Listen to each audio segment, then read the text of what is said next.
Alistair Charles at Mundy Castle. My task on this occasion is to tell you about a new project called the Myndscapes project. The idea suddenly came to me.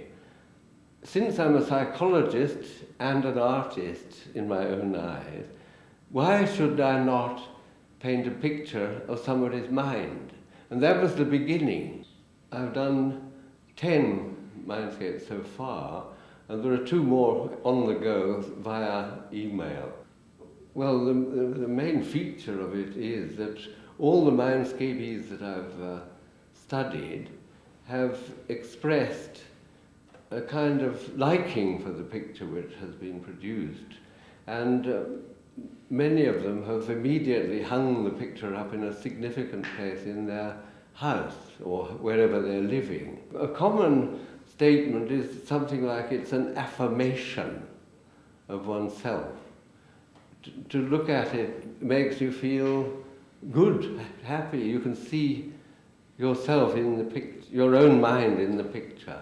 The Myndscape seems to help to enable people to understand themselves better, and furthermore, they often understand the person who's painting the mind, his mind, or in this case, better. So it's a kind of mutual enhancement of understanding each other. And this, I think, is one of the most powerful features of the Myndscape process, that it enhances mutual understanding and reduces things like prejudices and various other aspects of the mind. So far, we've done a number of experiments with groups of people, and generally speaking, it would appear that anybody can paint a Myndscape, even if they don't know how to paint. And we've got 1 or 2 very interesting pictures, which we may be able to show to you at some point, of this kind of process where people paint each other's minds. But then we discovered a much more interesting thing, I think, that asking a person to paint their own mind is just as successful as having somebody else paint it, because when you ask yourself to paint your own mind, you find yourself exploring and exposing all sorts of things which have interfered with or enhanced your life up until the present. The first request is that they give me a brief account of all the significant features of their lives. That it is possible to paint a person's mind, and as such, the mind is not so unexplorable as I thought before.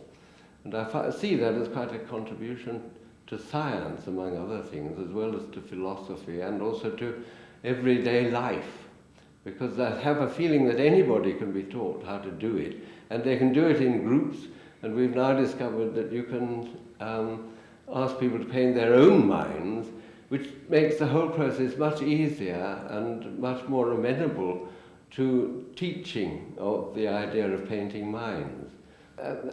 We've been working on this for about 10 years now, the project. I begin a series of questions which I'm going to ask to anybody whose mind I'm going to paint. And at the beginning of that set of questions, the first request is that they give me a brief account of all the significant features of their lives.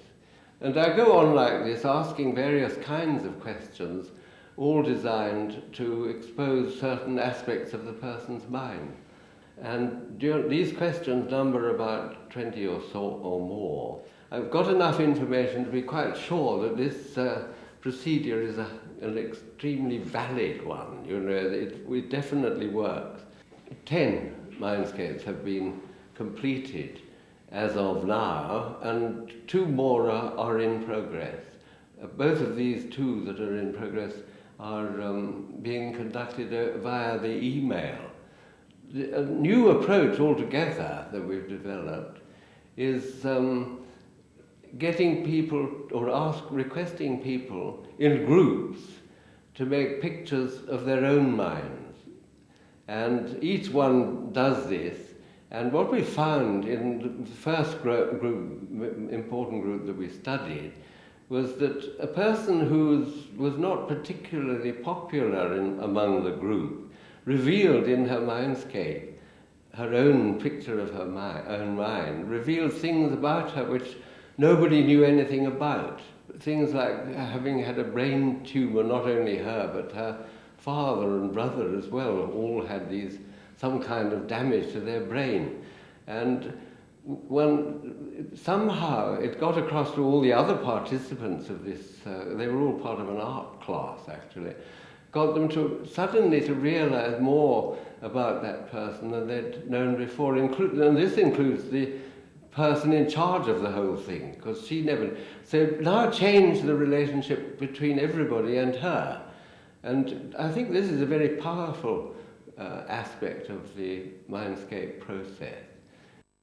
In an education, I think it would be a very useful tool, but prisons I'd thought of quite carefully, and I'm quite certain that that would be a very helpful phenomenon if you could get greater understanding not only among, but about so-called criminals, for them to understand each other, because prisons are a very dangerous sort of place to live in. So we're trying to develop a system using the Myndscape process as a means for enhancing inter-staff relationships in any kind of business, in fact. The interaction of people within a business community could be enhanced if all of them knew each other better. I certainly would say that any clinically oriented person would do well to include the Myndscape process in his modes of treatment.